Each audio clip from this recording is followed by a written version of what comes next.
Now the latest ITV News in London.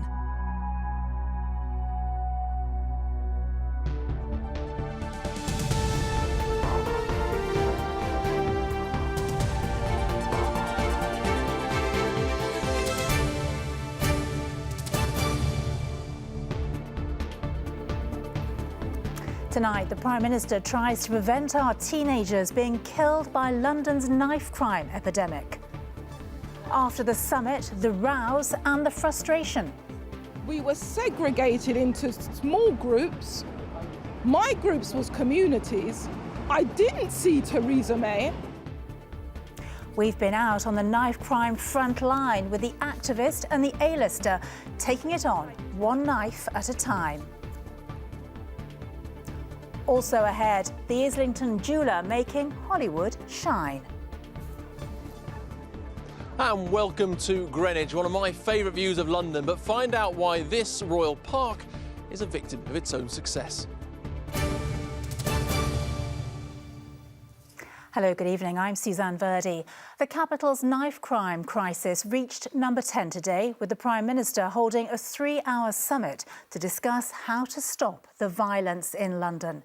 Theresa May invited 100 experts to the meeting, including London families affected by knife crime and youth workers.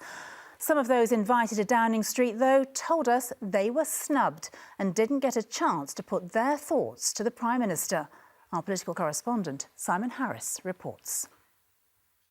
In a time of too many murders, too many of them are teenagers. Jaden Moody, 14 years old. Jodie is the first teenage girl to be killed in the capital this year. Ayub Hassan was murdered last night in West Kensington. Knife crime has claimed 22 lives in London this year. A third of them were in their teens. Today, the Prime Minister held her long-awaited Youth Violence Summit in Downing Street, flanked by London's Mayor. In the recent months, we know we've seen an appalling number of young lives that have been cut short. Lorraine Jones, whose son Dwayne was murdered in Brixton 5 years ago, was invited to number 10, but it wasn't what she expected.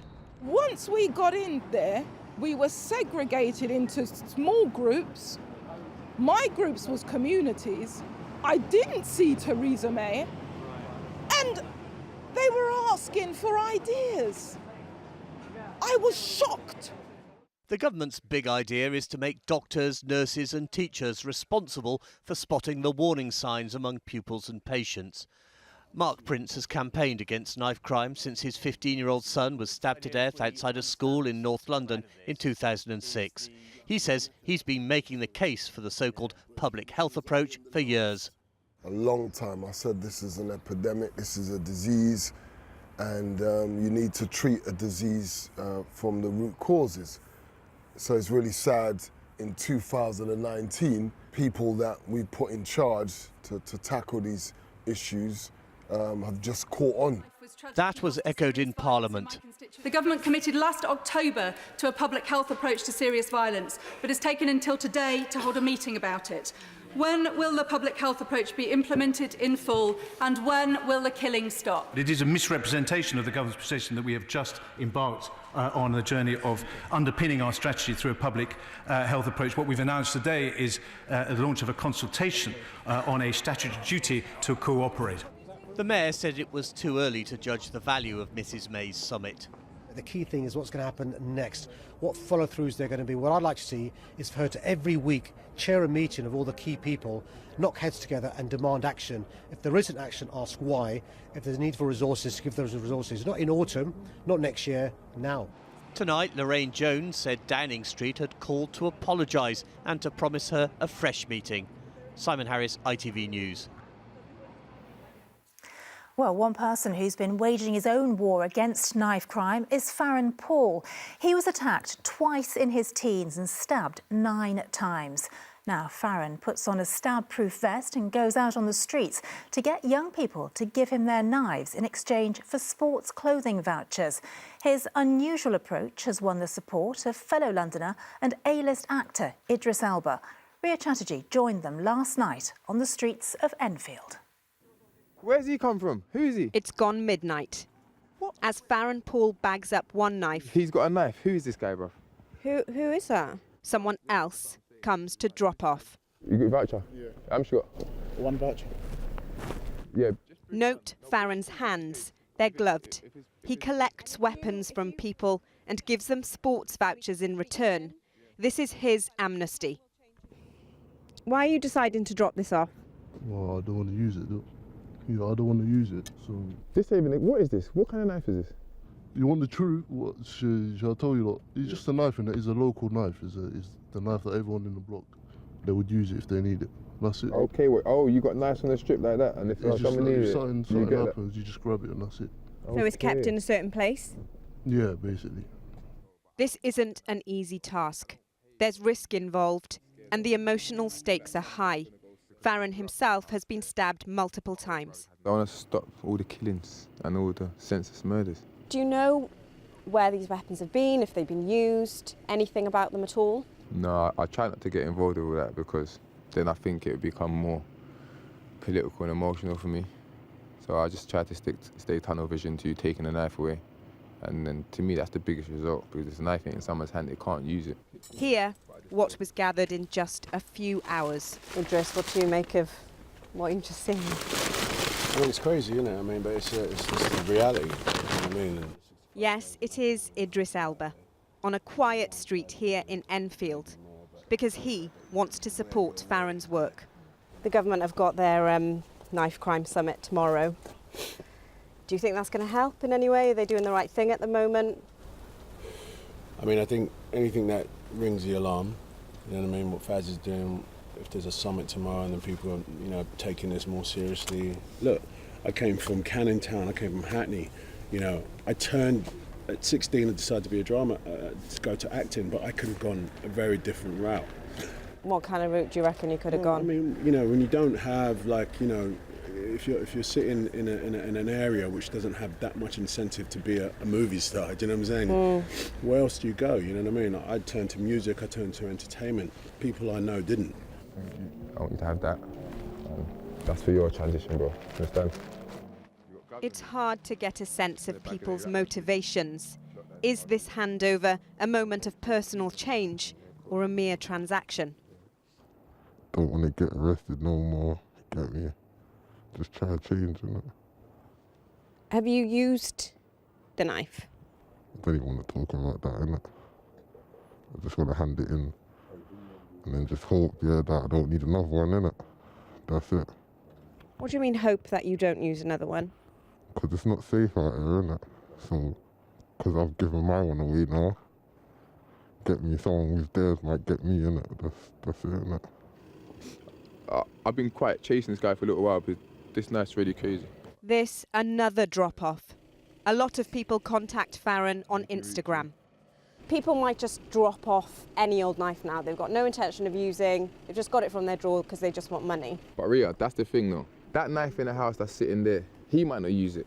But his little brother might use it, or his little cousin might use it. If the knife ain't there, it can't be used. And that's just the bottom line. Ria Chatterjee reporting there. Well, I'm joined now by Patrick Green from the Ben Kinsella Trust, which was set up to tackle knife crime after Ben was stabbed to death in Islington in 2008, and Sasha Corcoran, who's the head teacher of the Big Creative Academy in Walthamstow. Thanks very much for coming in this evening.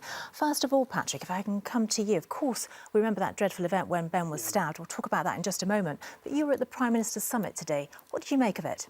I thought it was an important moment when we have politicians starting to talk about the violence reduction unit. I think back to 2014 when knife crime started to rise again, and the response was completely around policing and enforcement. And while policing and enforcement is important, it's never going to address the key issues that are driving knife crime. So to be in a room and hear politicians speaking the way that many of us have been campaigning for a number of years felt like a significant moment, but there's still a long way to go. Yeah, and what did you specifically have to say to the Prime Minister? What will come out of this, do you think? Well, it was really important, I thought, to get the message across about prevention, starting early. This is, no child is born carrying a knife. It's a learnt behaviour. We should be starting to work in schools. Primary schools, year 6, are a really good time to work, the transition to secondary in year 7. And to address the key drivers of knife crime and to focus on those. And we have to see these being properly resourced as well. Now, Ben was stabbed in 2008. There was an epidemic of knife crime then at all. Then you said, of course, it plateaued. And his sister, Brooke Kinsella, who we all know from our TV screens, a well-known actress, she set this up. I mean, I dread to think how she feels when she sees the rise going back up, because you thought you kind of cracked it maybe, sort of as it was plateauing, it was getting better, there was less knife crime. Yes, that's exactly this. We were in a horrible position 10 years ago following Ben's murder. And then in 2011, we started to see knife crime come down.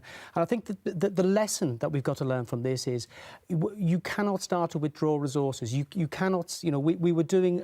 there was some great initiatives going, and it's all the money that comes in to tackle knife crime is generally on short-term funding. So we've got to come up with a way of ensuring that funding lasts longer than political parties, that this is at 10, 20 years. It isn't tied into elections. Yes, absolutely. And Sasha, let me bring you in there, because you already do an awful lot at your school, don't you, yes. To tackle this. What do you think, then? I'm really interested about what you think about the government now sort of holding teachers more accountable if you don't report violent crime suspicions? We already do. We are governed by a safeguarding process. We have policies, we have processes in place to make sure that we work with the most vulnerable young people and identify them. And that's for a range of reasons. It could be through poverty, neglect, sexual exploitation, as well as young people that are going to be involved in violence or at risk of being violent. So we already do that work. The concern for us is that we can refer and we can identify, but if there are not the resources to refer these young people to, then our work is done in vain. That at the moment it feels like a postcode lottery for where we refer these young people to, and that's the big concern for us. We can do all the work, we can be in those classrooms identifying those young people that need our support, but who's going to provide it?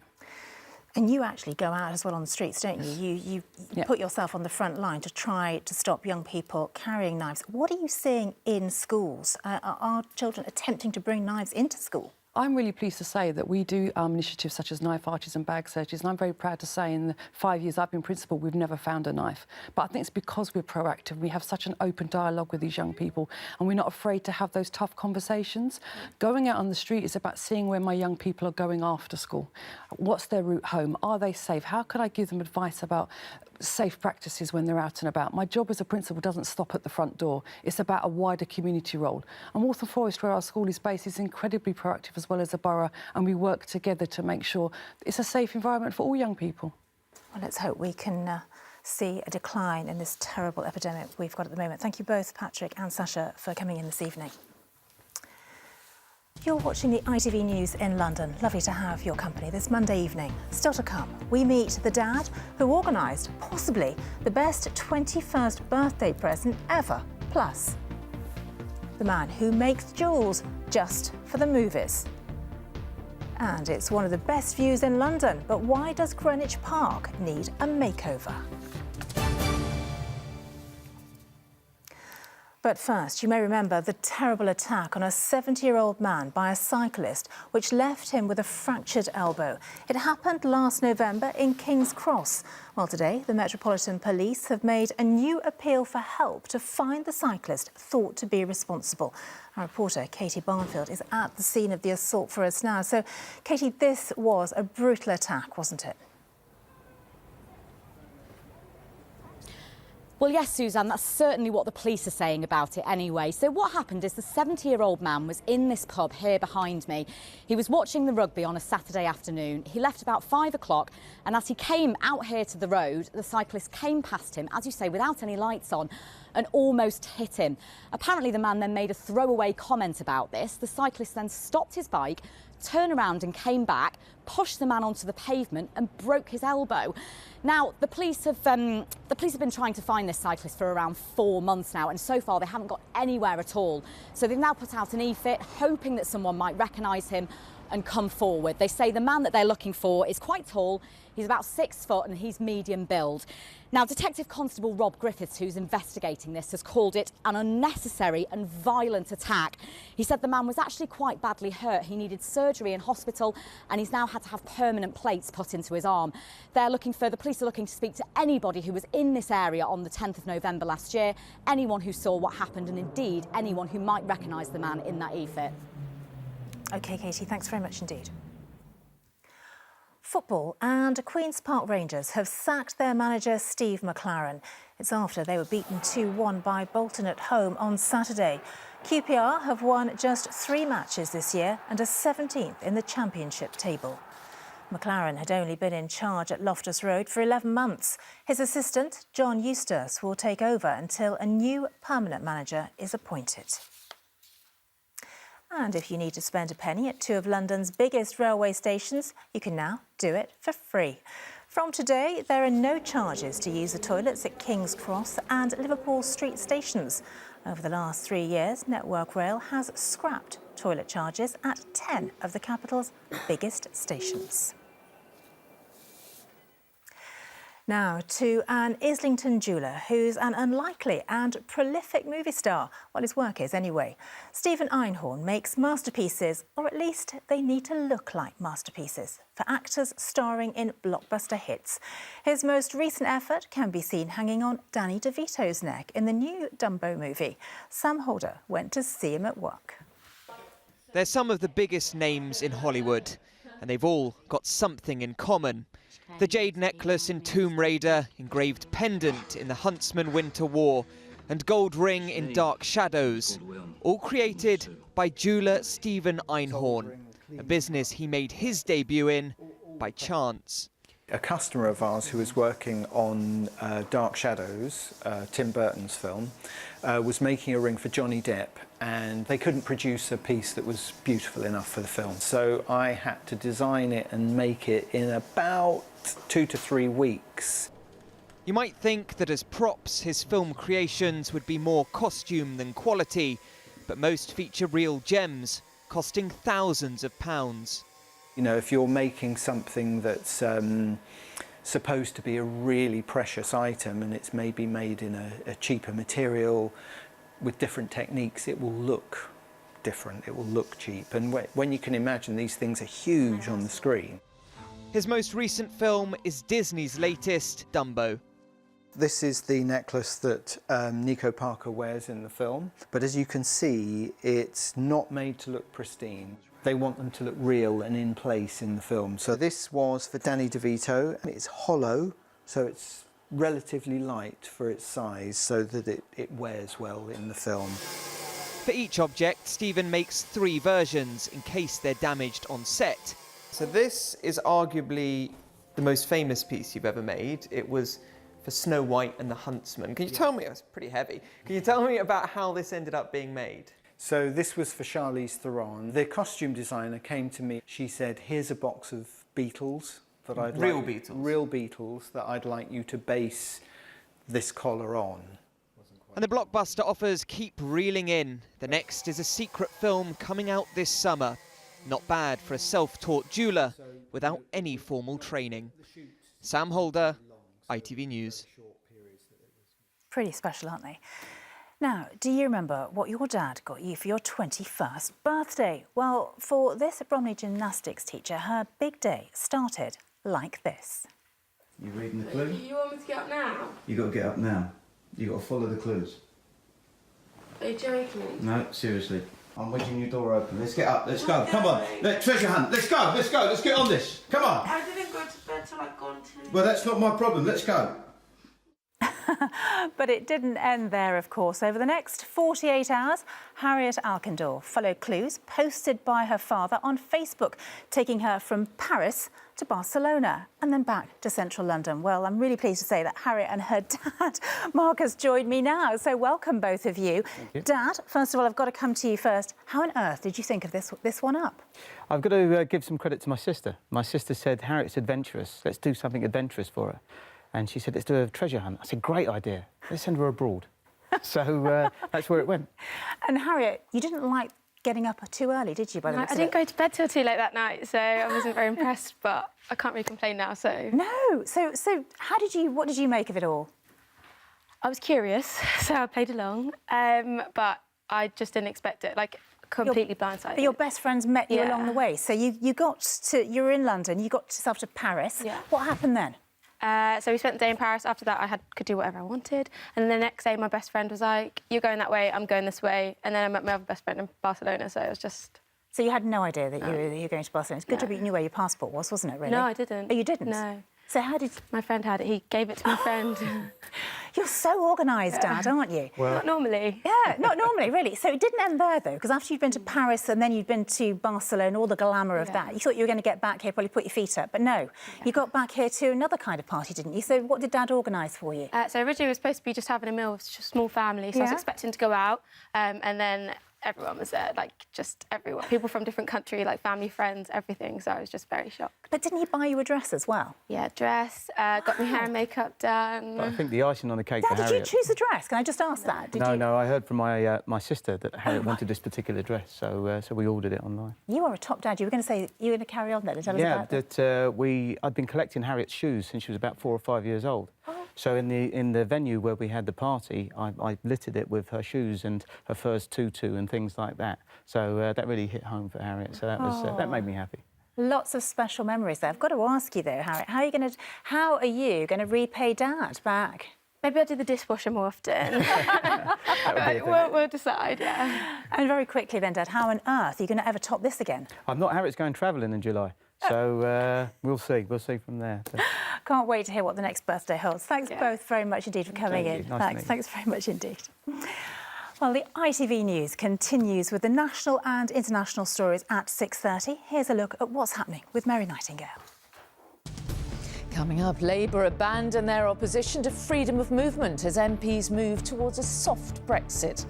The Commons will vote tonight on the next steps. We'll have all the latest and the analysis. Plus, on the front line of knife crime, why Idris Elba is helping to tackle increasing rates of violence. And the official royal visit that shows how Prince Andrew and Fergie have rekindled their relationship. Do join me for those stories and more at 6:30. Well, spring has finally sprung and the lighter evenings have started, thankfully. Martin Stew's making the most of that. He's in Greenwich Park for us tonight. And Martin, there are concerns the park's too popular for its own good. Well, absolutely. I mean, I absolutely love this park, and I love the fact that, it's just gone 6:20 and we're still bathed in gorgeous sunshine and perfect sunshine to enjoy this view. Beautiful, the juxtaposition there of the Royal Naval College and Canary Wharf behind it. But the popularity of this park is causing something of a problem. 5 million people visit every year, and Wesley Kerr can tell us what's the problem. Well, there's not a problem, but it's just the park is so amazing, so wonderful, so historic that it has lots and lots of visitors, as do all the royal parks. So at the Royal Parks Charity, we've got wonderful plans called Greenwich Park Revealed to make more of the history, to improve the facilities and to cope with things like the erosion. So hang on, you're not going to mess up with my favourite view, are you? We're actually going to enhance the view. You better. But of course, the view hasn't happened by accident. This is very much a designed landscape.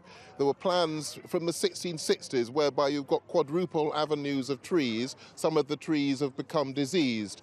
The marvellous slope which gives us this view actually had giant steps, a sort of great ascent, and we want to define those a bit more to make the landscape look even more amazing, put in more of the trees where the trees have gone. We're going to create a learning centre so people can learn about the history. That's going to cost money, isn't it?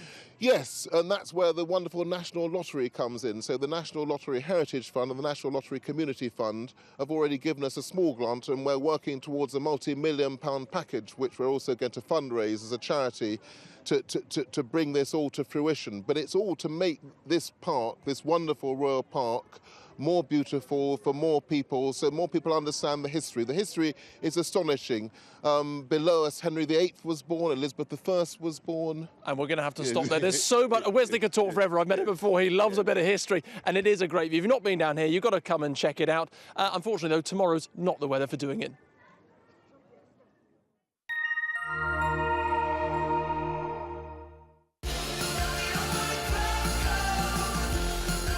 Forecasting sunny days ahead. Visit Orlando proudly sponsors ITV London weekday weather. So we've been spoilt with some really gorgeous weather again today. I hope you've made the most of it, though, because I'm afraid things taking a turn for the more unsettled towards the end of this week. After the sunshine today, rain on its way tomorrow, and then a bit cooler the rest of the week, unfortunately. What's going on with an overview? Well, over the next 36 hours, we've got a cold front sinking towards us, so we say goodbye to the lovely, warm, sunny air we've had today. The rain pushes through tomorrow morning and lunchtime, and then behind it, some showers and that cooler, more unsettled feel will then stick around for the rest of the week. Out here at the moment, well, it is really lovely. The night's certainly getting longer after the clocks went forward, sun setting just after 7:30 tonight. And as we go overnight, it's going to stay dry. We're also going to hold on to clear skies, and that means, much like last night, it is going to be pretty chilly, getting down as low as 1 degree at Gatwick. And it means a very fresh, chilly start first thing tomorrow morning. It'll be dry early on, but then we can see that rain sinking towards us just in time for the tail end of rush hour in the northwest and slowly sinking across us by lunchtime. After that, it then turns slightly more showery. Take a look at the temperatures though. Today was 14 degrees, tomorrow by 3 p.m, 7 degrees, feeling much colder. After that, we go through the evening. The showers slowly start to break up and filter away, and they ease as we head through the afternoon and into the evening. Then we take a look further ahead, and if we zoom out, what you can see is a succession of areas of low pressure very much in charge, and what that means for us is it's going to stay pretty unsettled, so we're going to get some showers swirling around. It's going to be slightly cooler, and as the outlook shows, you'll see that it's going to be cooler we've had recently, always with the risk of a couple of showers around. Goodbye. Visit Orlando proudly sponsors ITV London weekday weather.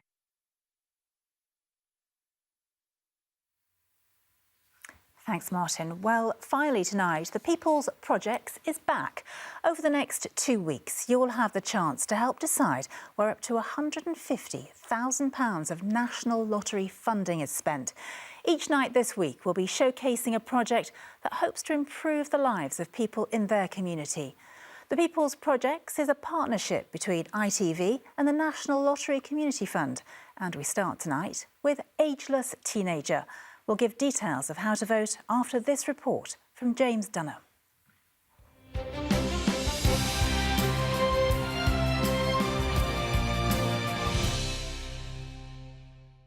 I didn't expect anything like this.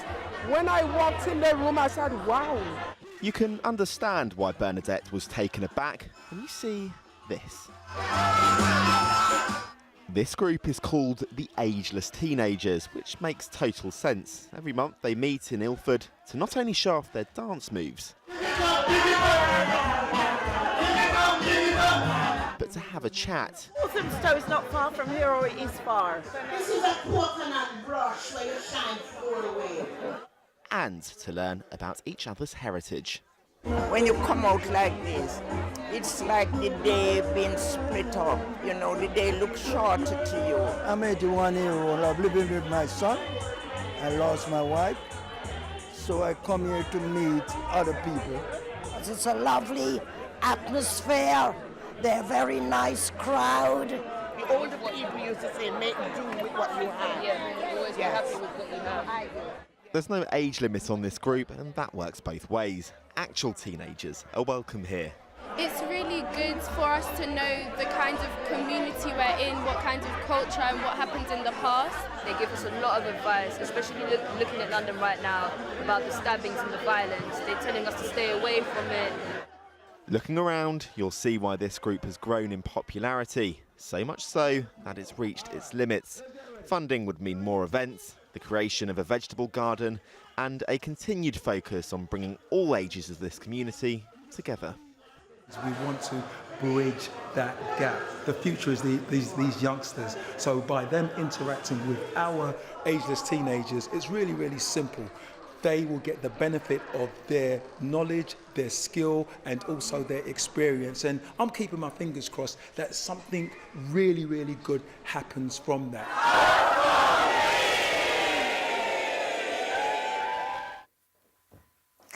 The 3 projects with the most votes will receive a grant of up to £50,000, and the runners-up may be awarded up to £5,000. So, for your chance to vote, go to itv.com/thepeoplesprojects. You can only vote once per region, and you'll need an email address or a mobile phone number to vote. Voting closes on Monday, the 15th of April at midday. We're back with the latest after ITV News at 10. Coming up, Mary Nightingale with the ITV Evening News. But from me and the rest of the London team, bye-bye, have a good night.